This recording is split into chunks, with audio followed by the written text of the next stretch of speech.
Bonjour Nicolas Cogan, mon business coach. Je voulais vous présenter aujourd'hui un métier peu connu souvent des opérationnels ou des gens présents sur le terrain, des métiers commerciaux. Alors Marc, je te remercie de nous inviter sur Nantes aujourd'hui. C'est un plaisir. Donc déjà Marc, pour commencer, comment vas-tu? Ça va bien, je suis content d'être là avec toi, effectivement. Pour parler du métier de directeur financier, Ouais, qu'est-ce qui t'a fait choisir ce métier? moi ce qui m'intéresse dans l'aspect directeur financier, c'est plus que les chiffres Ouais. qu'on pourrait croire, c'est de pouvoir décrypter les enjeux et de mettre en place des moyens pour atteindre les objectifs de l'entreprise. C'est ça qui m'intéresse. Et ça, tu as besoin d'autres personnes dans l'entreprise? Tu travailles avec tous les membres de l'entreprise? C'est l'intérêt justement, pouvoir travailler de manière transverse avec les autres services. Cite-moi un exemple, Marc. Comme ça? Ouais, comme ça, un petit exemple du quotidien d'un directeur financier. Ce qui est important, c'est justement pouvoir garder ce lien avec le terrain, avec les opérationnels qui sont là pour faire tourner l'entreprise et le business model.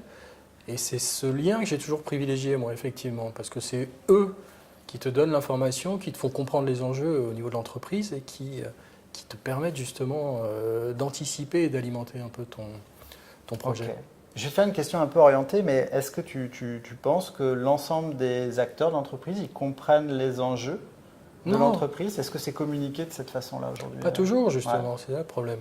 d'accord. C'est qu'il y a besoin, effectivement, d'expliquer, de communiquer, d'avoir une approche pédagogique justement avec Ouais. beaucoup des opérationnels de l'entreprise pour leur faire comprendre les enjeux financiers notamment.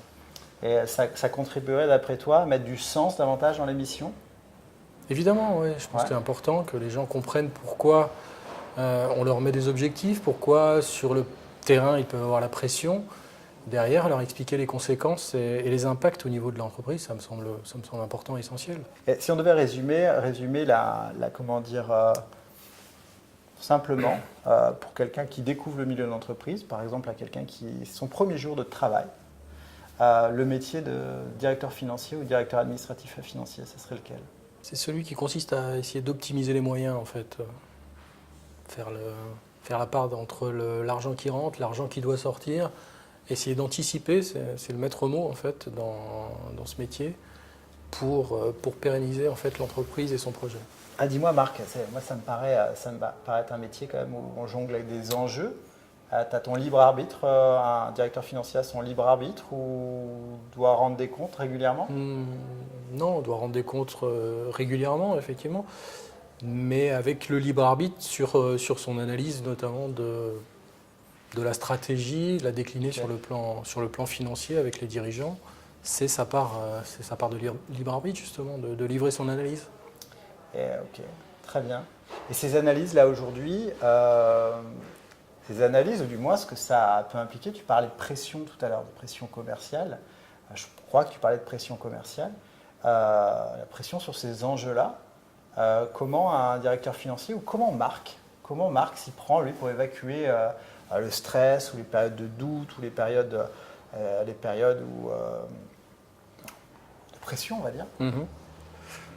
Pas toujours évident, il n'y a pas de méthode miracle. On essaye justement d'intégrer une partie de ce stress pour en faire du bon stress, pour essayer de décupler un peu ses capacités justement d'analyse, d'anticipation.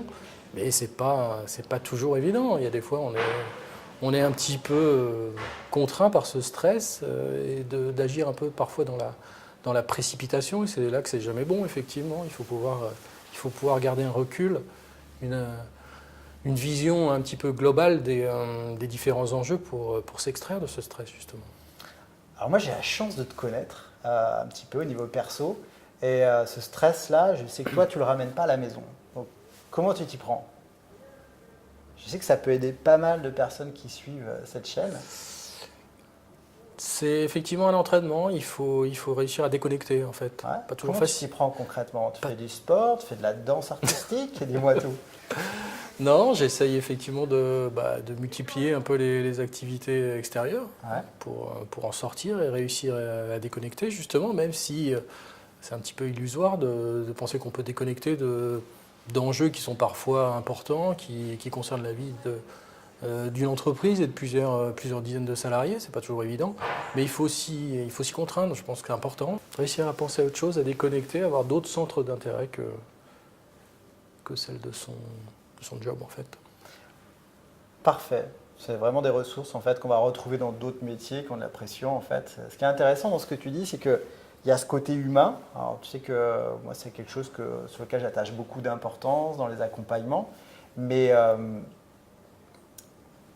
et là, en fait, quand tu dis ça, tu casses même une image qu'on peut avoir, tu sais, du directeur financier un peu austère, qui va justement parler que chiffres. Ah, c'est ce qu'on entend un petit peu dans les entreprises, parler que chiffres, et où justement l'enjeu humain n'est pas là. Et toi, tu viens nous dire l'inverse. Alors moi, je sais que c'est vrai, mais je trouve que c'est important de le. Oui, c'est essentiel. Moi, je répète souvent aux dirigeants que le capital humain de leur entreprise, même s'il ne figure pas au bilan, il est essentiel. Ouais, c'est pas de toi ça, je crois. Non, c'est pas de moi. Churchill. Voilà, absolument, ou de Marx. Mais c'est important de le rappeler régulièrement parce que c'est la force de l'entreprise, effectivement, ce capital humain. En tout cas, merci Marc du temps accordé. Je sais que ton temps est précieux. Et merci à vous d'avoir suivi cette vidéo. J'espère que ça vous a apporté de la valeur. Donc à bientôt sur la chaîne Mon Business Coach.